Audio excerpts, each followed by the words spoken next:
Welcome to Talking Business, produced in Melbourne, Australia. The podcast is available on the Acast site, my own website, the Apple Podcast Store, or wherever you go to get your podcasts. Or you can get it at the Business Acumen website at www.businessacumen.biz or at Banking Day. For the most exclusive access to leading economists and business leaders from around the world, subscribe to Talking Business from my website, leongettler.com. I am Leon Gettler. My job is to review and monitor the week's news in business, finance and economics. I bring it all to you every week. This is episode number 13 in our series for 2023, and today's date is Friday, April the 28th. First, I'll be talking to Tammy Kassiou, founder and chair of Philotimo, which is an international business operating in Timor-Leste, which runs IMS, International Mobility Solutions, a job placement organisation, and ISAT, Industry Safety Assessment and Training, a training organisation. And I'll be talking to AMP Capital Chief Economist Shane Oliver. But now let's talk to Tammy Kassiou. Well, Tammy, tell us about your business in Timor-Leste. Well, we started in 2010. We were invited by the UN to do some capacity building in the final year before they handed over operations to the government. Started off with ISAT, which was a skills development and capacity building company. And from there, we've now got quite a few businesses operating in Timor-Leste. We've got Philotimo Group. We have IMS, International Mobility Services, Branded All, which is supplying logistics and workwear to industry, and Forge, which has recently started in building community housing and sustainable living projects. So we've got quite a few businesses going now over the last 10 years. How are these businesses actually benefiting Timor-Leste? We've really focused on investing in human capital investment. Primarily, a lot of our work is in developing skills and creating jobs. We believe that the road to prosperity for Timor-Leste is, everyone wants a job. If they've got a job, they can build their own houses, they can build their own infrastructure. Instead of, we've had the last decade of perhaps the NGO flavour. We are moving into a commercial phase for Timor-Leste, and the best way is to create lots and lots of jobs. But people need to be skilled to international standards to be able to have, quality infrastructure and quality living. Right, okay. So what are the business challenges of growing and managing a business in a developing nation? Quite a few, Leon, quite a few. It's certainly not for the faint-hearted, and the innovation is very, very key. And also a long-term vision, not over sort of 3 years. You need to look ahead perhaps 50 years or so to really start putting the foundations in place to have a look at the return over a long-term period instead of very short. To give you an example, a typical day in Timor-Leste for me could be, I've got my high heels on, I've got my corporate suit, and 9 a.m. I'm having a meeting with a minister. And then at 11 a.m., I'm overseeing the distribution of rice to some of the villages. So you have to be quite flexible and very open-minded to doing business a different way. So how are the people in Timor-Leste taking to the business? Look, it has been, some of the challenges have been trying to build a skilled workforce for the companies where they could operate on par with other international businesses, because there was quite a gap, but really, really well.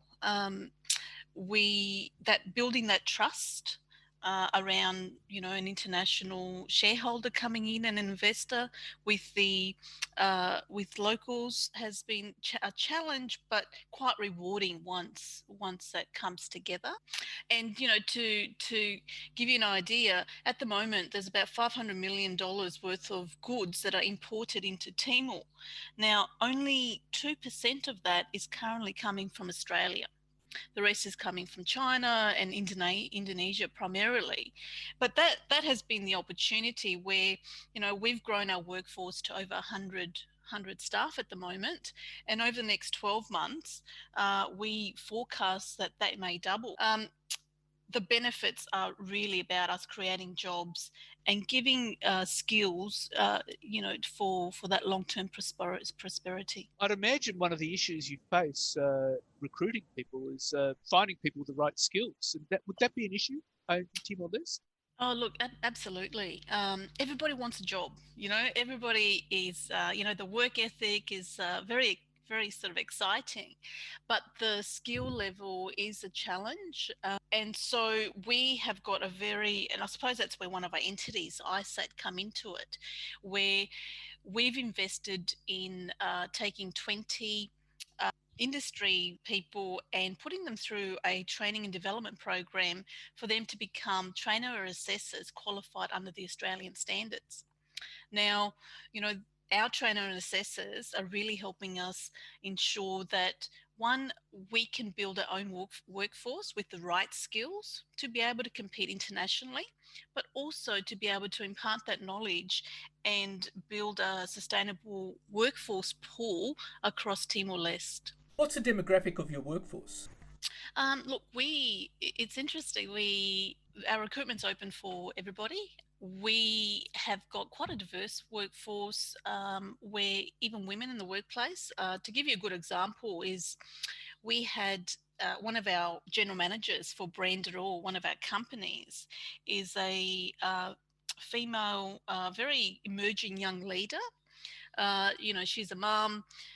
There are challenges that she's had to overcome the last, 12 months, but very, very successful in her role with the right support around her. But our demographic is generally between the ages of 18 to about 45. How did you assist the country to recover from those floods and COVID? Yes, apart from the basic needs of providing, food, shelter, and assisting the coordination and logistics of medical supplies, one of the things that was highlighted through the floods is the poor quality of the infrastructure, in particularly with housing, in particular with bridges, roads, or the basic infrastructure.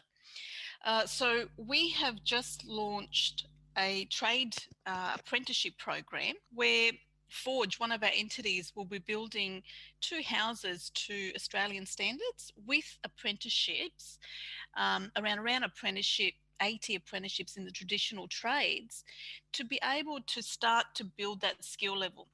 Because primarily what's happened in Timor-Leste, a lot of the labour has been imported to build the infrastructure in the past. So we see that as a cornerstone to be able to have local people building the infrastructure to international standards and creating jobs, because we need for the road to prosperity for Timor-Leste is jobs. And we don't just need 10,000 jobs, we need hundreds of thousands of jobs, which can happen through, the construction of the infrastructure and perhaps some of the aid funds that will come to Timor, but also building partnerships. And we're really, really excited to hear about Santos's vision of developing Northern Australia and Timor-Leste, because through that local content and the building of business partnerships, perhaps, from Australia and Timor-Leste, there could be that creation of a lot of commercial jobs and building that private sector in Timor that is quite underdeveloped. Over the years, people from Timor-Leste have been helping Australian farmers. We have got some challenges because of the COVID-19 cases have been increasing in Timor-Leste. There is the vaccination program which Australia is supporting, which is great, but it has put a higher risk profile on us being able to mobilise people to Australia. So we've refocused a little bit in providing add-on skills and getting people prepared for when the borders do open. We can hopefully support the farmers in Australia by mobilising workforce from here. Okay, and how are the workers taking to that? Look, they're excited, but they are very keen to go to Australia and work, which is everybody's sort of dream from here. But it is a challenge trying to communicate. So look, we will the borders will hopefully open again, and those opportunities will be there. But we don't have a finite date of when that will happen. Well, Tammy, it's been fascinating talking to you, and thank you very much for your time. No, thank you very much, Leon. Lovely to talk to you too. And now let's talk to AMP Capital Chief Economist Shane Oliver. Shane, inflation seems to be heading down.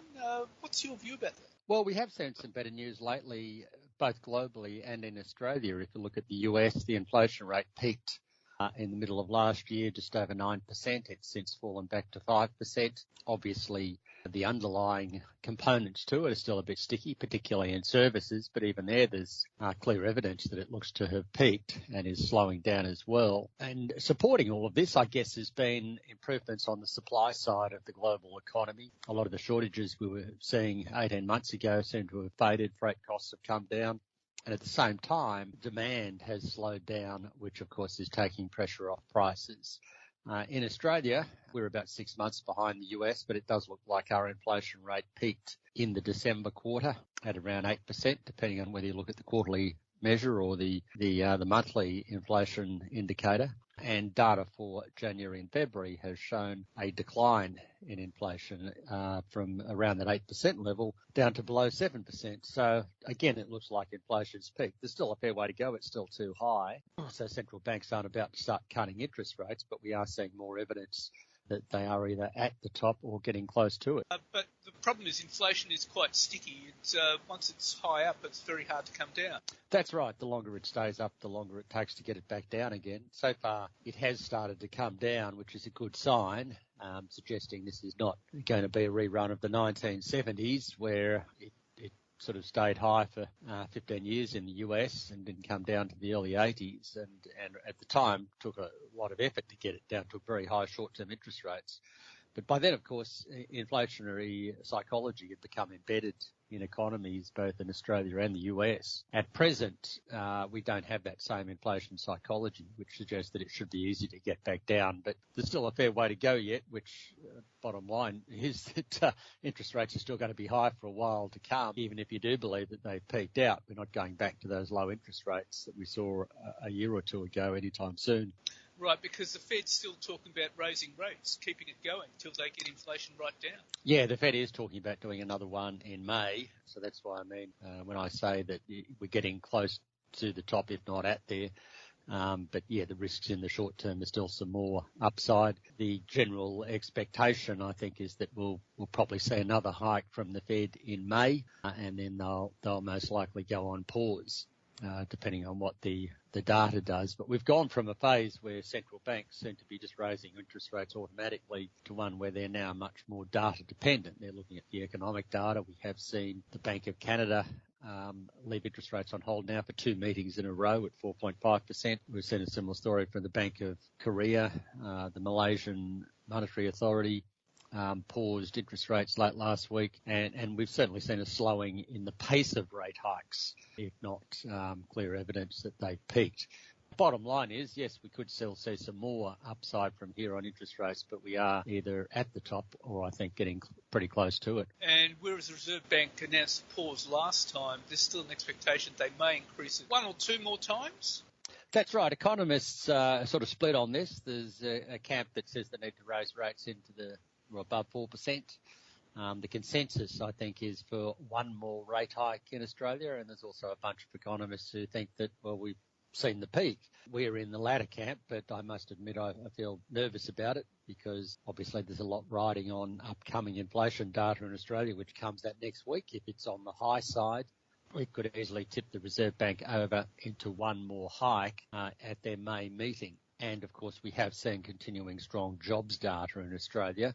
And also we've seen signs that the property market has turned around.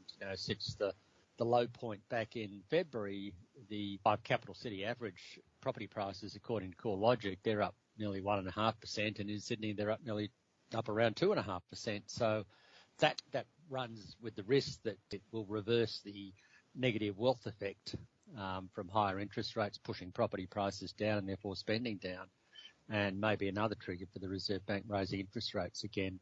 So the risks are still on the upside in Australia, but I think we even if we do see more hikes, I think we're getting pretty close to the top because there is a lot of damage being done to the economy Even estimates by the Reserve Bank estimate that something like 15% of home borrowers, at least with variable rates, will be in negative cash flow by the end of this year. In other words, that's a situation where their income is less than their living expenses and their mortgage payments.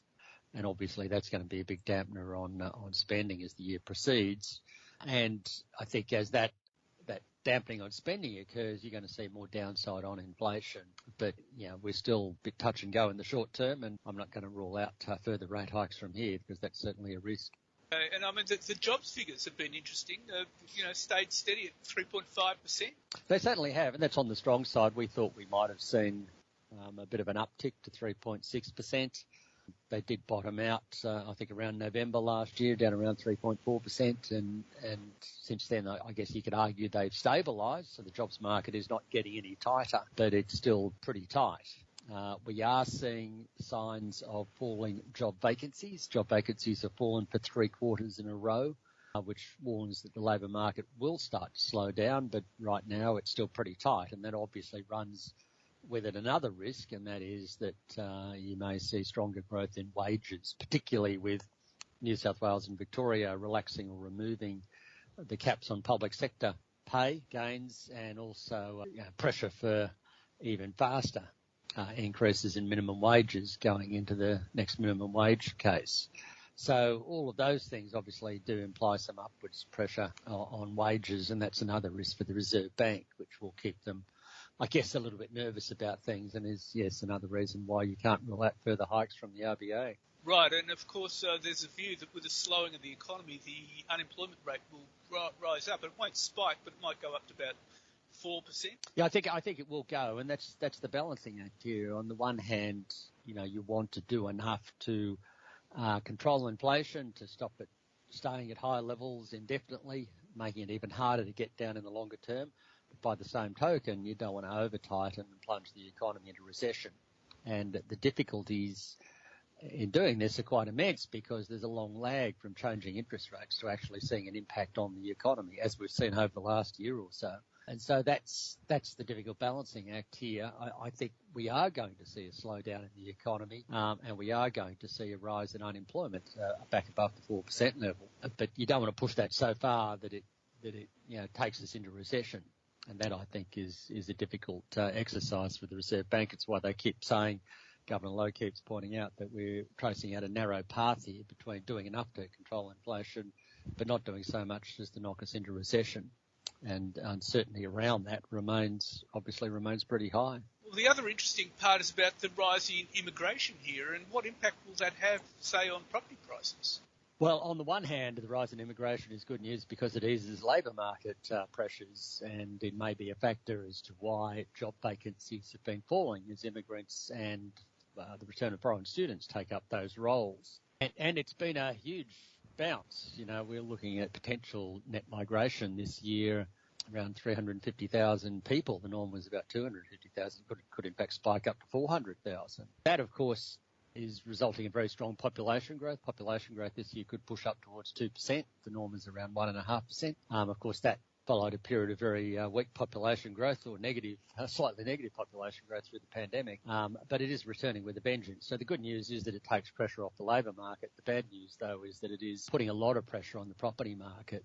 We came into this year with already very low rental vacancy rates in Australian capital cities. The average is less than 1%, which is a record low, and that's obviously resulting in upwards pressure on rents. And it's quite common to hear stories of people seeing 15-20% increases in their rent, sometimes more, when they come off a lease. So that's creating a lot of pain, but obviously it's also indicative of a very tight property market, and is starting to arguably offset the impact of lower interest rates in terms of property prices, and possibly explains why property prices have started to increase again recently, particularly in Sydney, Melbourne and elsewhere, because we've moved back into a shortage of property. So on the one hand, interest rates are high, mortgage rates are sort of double what they were a year ago, and that has had the effect of reducing the capacity to pay of new borrowers. coming into the property market on our estimates, someone on average full-time earnings with a 20% deposit, their capacity to pay, given what they can borrow now, has fallen by more than 25%.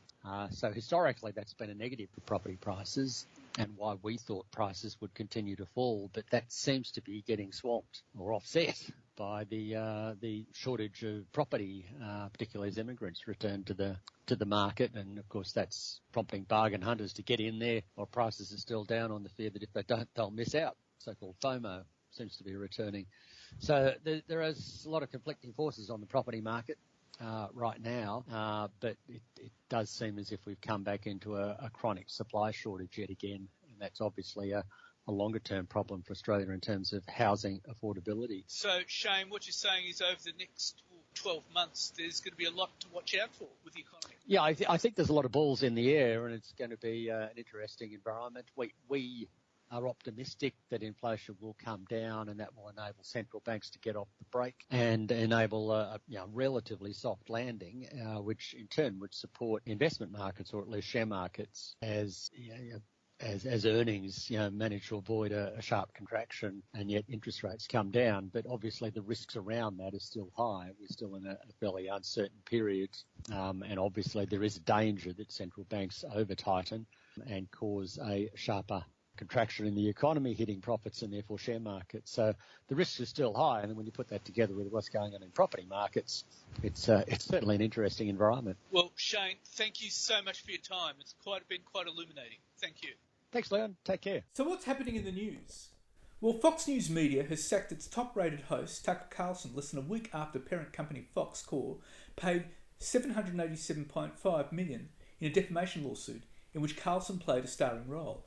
Carlson was fired a week after Fox settled the defamation lawsuit brought by Dominion Voting Systems, in which his private texts were publicly released. The message showed Carlson being occasionally critical of Fox management and using misogynistic language. The network is also facing legal action from Abby Grossberg, a former booker for Carlson's show, who alleged she faced a sexist and hostile work environment. Fox is contesting her allegations, while Carlson has not publicly commented on the suit. The outspoken Carlson embraced conservative issues and delivers his views with a style that made his primetime show, Tucker Carlson Tonight, the highest-rated cable news program in the key 25 to 54 age demographic on the most watched US cable news network. Shares of Fox closed 2.9% lower on the news, which the company announced on Monday. Dominion Voting Systems alleged in its lawsuit that Carlson allowed debunked election fraud claims about the voting technology firm to air on his show, while casting doubts on the plausibility of those claims in private messages that emerged in legal filings. Carlson is also key to additional legal battles facing Fox, including a lawsuit filed by Grossberg, who said Fox coerced her testimony in the Dominion case. Grossberg last month accused network lawyers of pressuring her to provide misleading testimony and said Fox exposed her and others to rampant sexism and misogyny. Fox fired Grossberg, saying her legal claims were riddled with false allegations against Fox and our employees. And well, Elon Musk's wealth has plunged by $13 billion as the drama of Tesla's first quarter results sending the electric car maker's share down sharply, and an experimental Starship rocket designed by SpaceX achieved liftoff in Boca Chica, Texas, only to explode about 4 minutes later in a fiery ball above the Gulf of Mexico. And on Twitter, as Musk promised 2 weeks ago, many users lost their legacy blue check marks for choosing not to pay $8 per month for the privilege. When it comes to the billionaire's net worth, Tesla's sinking share price had the most immediate consequences. His wealth dropped by $12.6 billion as a result, according to the Bloomberg Billionaires Index, his biggest decline this year. His stake in Tesla, including shares and options, makes up the biggest part of his $163.9 billion fortune, though SpaceX has become more important as its valuation soars. And confusion surrounding Twitter deepened over the weekend after a number of high-profile accounts saw their prized blue checkmarks reinstated, even though some of their owners have been dead for years. Celebrities and public figures took to the platform to deny having paid the $8 a month that yields a coloured tick, despite labels stating the account is verified because they subscribed to Twitter Blue and verified their phone number. Unpaid legacy blue ticks, which once conferred authenticity on accounts verified by the company, were removed last week as part of billionaire Elon Musk's push to boost revenue. More bewilderment was in store after people noticed that dead personalities' accounts also sported the label, such as celebrity chef Anthony Bourdain and National Basketball Association player Kobe Bryant. Bourdain died in 2018 and Bryant in 2020. Others were angered by the addition of blue ticks for profiles of people such as prominent journalist and columnist Jamal Khashoggi, who was murdered in 2018. The account of former Japanese Prime Minister Shinzo Abe, who was assassinated last year, also received the verified label. None of the profiles appeared to be active. Other deceased celebrities' accounts that sported the blue ticks included singer Michael Jackson, comic book artist Stan Lee, and actor Chadwick Boseman, although those accounts have been actively managed by others on their behalf. And central bankers, who manage trillions in exchange reserves, are loading up on gold as geopolitical tensions, including the war in Ukraine, force them to rethink their investment strategies. An annual poll of 83 central banks, which manage a combined $7 trillion in foreign exchange assets, found that more than two-thirds of respondents thought their peers would increase their gold holdings in 2023. Bullion tends to become more attractive in times of instability, and demand has soared over the past year. The amount of gold bought by central banks rose by 152% year on year in 2022 to 1,136 tonnes, according to the World Gold Council, a trade body. Most reserve managers surveyed rated geopolitical risk as one of their most important concerns, second only to high inflation, according to the HSBC Reserve Management Trends Survey published by the central banking publications. More than 40% of respondents listed it as one of their top risk factors, compared with 23% in last year's poll. Around a third of those polled had changed or were planning to change their assets they purchase according to tensions such as Russia's invasion of Ukraine and worsening US-China relations. And Australia's inflation rate has fallen from its December peak, with annual price increases of 7% for the year to March, down from 7.8%. Prices rose 1.4% over the March quarter, which was marginally above average economists' forecast. It was the smallest quarterly rise in more than a year, according to the Australian Bureau of Statistics. And 4 federal Labor MPs have broken ranks to join calls for the government to increase the JobSeeker payment by $24 billion at next month's federal budget. The move came as the government hinted it may increase the $50 a day payment by a little in the May 9th budget, but not to the levels demanded by the welfare sector. The Labor MPs, Alicia Payne, Louise Miller-Frost, Michelle Ananda-Rajah and Kate Thwaites, have added their names to a letter composed by the welfare lobby and independent Senator David Pocock that has so far garnered more than 330 signatures and which will be sent to Prime Minister Anthony Albanese. It comes a week after Treasurer Jim Chalmers rejected the key recommendation from the government's hand-picked Economic Inclusion Advisory Group that JobSeeker be increased to 90% of the age pension, up from about 70%. A single person on JobSeeker receives up to $347 a week, or $49.50 a day, while a single pensioner gets about $500 a week. A News Corp co-chairman Lachlan Murdoch's battle against small news outlet Crikey is set to continue in a brewing dispute over an almost $600,000 pool of supporter funds after the media scion dropped his defamation litigation. At issue is the $588,735 Crikey raised from its supporters to defend itself from the claim that Murdoch launched last year about an article branding the Murdoch family as unindicted co-conspirators in the 2021 riot at the US Capitol. The Murdoch camp believes the money should be deducted from its contribution to Crikey's legal fees, which it will have to pay as a party that withdrew the litigation, so that the website is not effectively compensated for the same expenses twice. But Crikey wants the money to be disregarded by the court as it works out what Murdoch will have to pay. Crikey promises on its online GoFundMe page that any surplus it receives from the case, including from supporters or a cost order, would go towards a not-for-profit Alliance for Journalist Freedom. The fundraiser is explicit that the money is to fight Murdoch's legal claim, not to reduce his expenses. Crikey's legal costs total more than $1 million. And almost none of the new and current Reserve Bank of Australia board members have the typical qualifications to serve on a foreign central bank or to set interest rates, according to economists and former bank officials. The first independent review into the RBA in decades has recommended splitting the RBA board into 2 separate boards, one focused on interest rate setting and the other tasked with governance. Jonathan Kearns, who worked at the RBA for more than 2 decades before departing to take up a job as chief economist at Challenger in January, said the existing board members were all exceptionally well qualified individuals who have great experience in running complex organisations, but he said they don't have the skills of Monetary Policy Committee members in other central banks. Treasurer Jim Chalmers has given in principle support to all 51 of the review panel's recommendations. The creation of a monetary policy board would bring the RBA in line with central banks overseas and deal with criticisms identified by the review that the current board lacked the knowledge to sufficiently scrutinise or challenge the RBA's underlying economic and financial judgments or policy advice. And tech giant Atlassian says it's re-evaluating its global real estate footprint as a consequence of doubling down on its Team Anywhere remote work policy, which is increasingly making the company an outlier as other firms, including Salesforce, Amazon and Google, begin mandating a return to the office. Work began last year on Atlassian's new Sydney headquarters, a 39-storey behemoth that is said to be the world's tallest hybrid timber tower, anchoring the New South Wales government's planned tech central precinct next to the city's central station. While work on the new HQ is progressing, the Team Anywhere policy means that some 40% of its workers are now located 2 hours or more from an Atlassian office and work fully remotely, despite a growing number of companies walking back their remote work policies initiated amid the pandemic.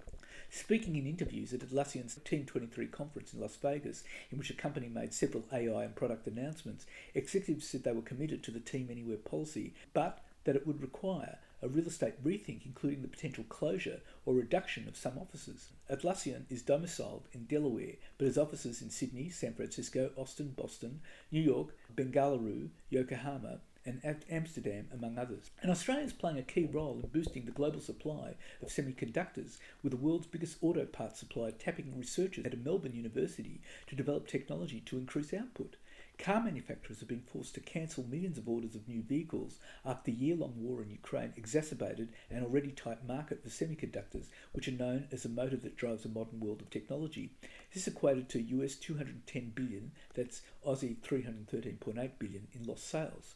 The chips are used in countless products, from Hyundai's and Mercedes-Benz's to high-tech sleep apnea machines and toasters, becoming as central to the global economy as oil. Demand is set to continue to soar as more countries mandate the use of electric vehicles, with US President Joe Biden setting a goal for EVs to account for half of all new car sales by 2030, placing further pressure on supply chains. Bosch, the world's biggest auto parts supplier, is investing more than €3 billion, that's 4.97 billion Aussie, into making more semiconductors, and has turned to researchers at Monash University in Melbourne's southeast to help make the chips not only easier to produce but also more environmentally friendly. And the Albanese government will spend billions of dollars to urgently build factories for the local production of American-designed missiles as part of the Defence Force's biggest shake-up in decades to deter conflict with the rapidly militarising China. The Navy's strike power is also tipped to be significantly expanded and procurement processes for buying new weapons overhauled, with more of the off-the-shelf purchases when the government releases its response to the Defence Strategic Review on Monday. With military spending poised to surge well past 2% of gross domestic product, local industries fear they will miss out on work because of major foreign, mostly American, defence prime contractors will be favoured as the government moves to buy weapons more quickly. One of the key moves by the government will be the fast-tracking of local production for a suite of missiles for the Army, Air Force and Navy. While Australia will initially source missiles from overseas to build up stockpiles, US contractors Lockheed Martin and Raytheon are in line to receive billions of dollars to establish domestic assembly plants. Those factories will become the long-term supplier of missiles for the Australian Defence Force as part of a shift to greater self-reliance. Crucially, from a US perspective, Australian-made missiles would become a source of secondary supply for the American military, which is suffering from production bottlenecks and supply chain shortages. And the architect of Australia's news bargaining code, which has moved more than $200 million from Google and Facebook to publishers of journalism, says artificial intelligence models such as ChatGPT should similarly be forced to pay for access to content. Rod Sims, the former chairman of the Australian Competition Consumer Commission, says it's likely large AI models such as Google's Bard and Microsoft-linked ChatGPT have scraped news publications to generate accurate answers. That raises major copyright red flags, Mr Sims says, and puts them squarely in line for designation under the bargaining code. Robert Thompson, the chief executive of News Corp, which publishes the Wall Street Journal, the Australian and the Times, has been the most proactive in calling for AI firms to pay for access to content. He has confirmed News is in discussions with one unnamed AI firm. Mr Thompson was also an early proponent of the media bargaining code. Other publishers are exploring different ways to negotiate with AI firms. The Guardian has created a global AI working group, while Nine, the publisher of the Australian Financial Review, The Age and Sydney Morning Herald, is understood to be looking to how AI can be applied across other areas of media business. And a new artificial intelligence, AI, system, which estimates energy efficiency in Australian homes, is being trialled by Australia's National Science Agency, CSIRO, and property data analytics company CoreLogic Australia. The CSIRO and CoreLogic say that understanding the energy efficiency of homes can help the industry and homeowners to improve energy performance and lower power bills. But before the trial, data on the energy efficiency of homes was limited or not readily accessible. The pilot project combines CoreLogic's 40 years of comprehensive property data with CSIRO's rapid rate artificial intelligence model to produce an estimate of heating and cooling load and an energy efficiency star rating for homes. The CSIRO says the insights from Rapid Rate will initially be made available to CoreLogic's core banking and finance customers, with plans to make it available to other market segments in the future. And KPMG Australia has begun using an enhanced version of its auditing software on local clients, which can search outlier transactions within a complete dataset during an audit. The capability, already in use by the firm in the US, UK and Canada, allows KPMG's auditors a faster analysis of more client data and should improve audit quality, which is critical to investors who rely on financial statements to make decisions. The enhancement to KPMG's audit software, called KPMG Clara, uses aspects of artificial intelligence in its operations, such as machine learning, to work out what constitutes a normal transaction within a dataset. This use of advanced technology comes after the corporate regulator last October called for KPMG and its Big Four rival Deloitte to take immediate action to improve their audit processes after it found their standard of audit work had declined dramatically in the previous year. It is also part of an ongoing trend within the world's largest accounting firms and will have long-term implications for the usefulness of audits, as well as the professionals who work within the audit sector. And department store Myer is facing an unfair dismissal suit from a former women's wear category manager who is accusing her boss of bullying behaviour and is seeking damages of more than $700,000. Former Myer staffer Patricia Priolo has made the claims under the Fair Work Act, alleging she was dismissed in contravention of general protection. Ms. Priolo's career at the department store spanned from October 21st, 2019 to January 31 this year. She was initially a category manager in women's wear. By July 2020, she was elevated to category manager for women's wear, footwear and accessories and reported to Annabelle Talbot, general manager of merchandise for women's wear, beauty, intimates and accessories, according to the statement of claim lodged in the Federal Court in Victoria. It is alleged that last November, at a meeting to discuss the Myer women's wear strategy, about 30 people attended in person and via video conferencing. Ms. Talbot caused offence and distress to Ms. Priolo and others. By the end of January, Ms. Priolo's employment at Myer was terminated on alleged redundancy grounds, despite her role not being redundant, and another employer being placed into that position shortly after. Her lawyers have a claim exceeding $708,060, which includes the loss of earnings and lost opportunity to receive short-term incentives, as well as damages for pain, suffering, stress and anxiety of at least $50,000. Ms. Talbot remains in her role at Myer. And that's it for this week. And next week I'll be talking to Dr. Philip Wuth, who runs Australia's only doctor-led weight loss program, who is concerned about how much weight people gain during COVID and warns the business of weight gain needs to be taken seriously ahead of the next pandemic. And I'll be talking to Rabobank economist Michael Every about whether China's economy is actually recovering. In the meantime, you catch me on Facebook, Twitter, Instagram, LinkedIn and YouTube. And if you want, leave a comment. For the most exclusive access to leading economists and business leaders from around the world, subscribe to Talking Business on the Apple Podcast Store or on my website, leongettler.com. If you want to contact me, email me at leon@leongettler.com. I answer all emails. Wishing you all a safe